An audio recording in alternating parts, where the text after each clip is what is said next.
تحدث مندوب السعودية عن بلادي بطريقة مخجلة ومرفوضة، ولذلك أنا أربأ بنفسي عن الرد على ما ورد من جاهلية سياسية تحريضية على لسانه بحق بلادي.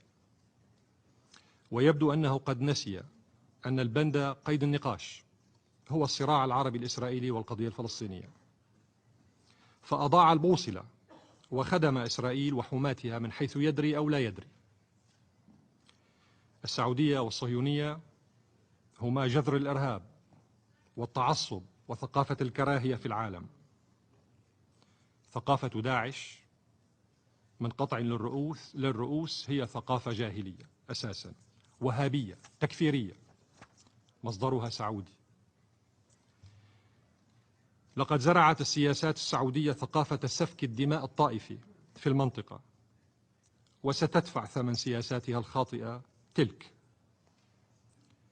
أما عن تهديداته لبلادي وتنطحه إلى الادعاء بأن السعودية مستعدة لمساعدة الشعب السوري، فهذا يؤكد على مدى ضلوع حكام بلاده في التآمر على سوريا، وعلى انخراط السعودية في تجنيد وتمويل وتدريب الإرهابيين الأصوليين المرتزقة من كل أنحاء العالم، وإرسالهم إلى سوريا للعبث باستقرار شعبها.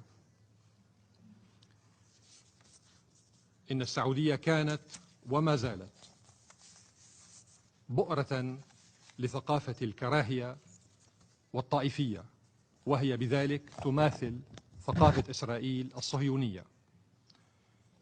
وإذا كان لدى السفير السعودي فعلا صلاحية أن يهدد بلادي بما قال، فإنني أضعه أمام الامتحان أمامكم جميعا. فلترنا السعودية ماذا تستطيع أن تفعل ضد بلادي، وعندها سنقطع اليد التي ستمتد إلى سوريا، وسنعاقب السعودية بما تستحق. شكرا سيد الرئيس.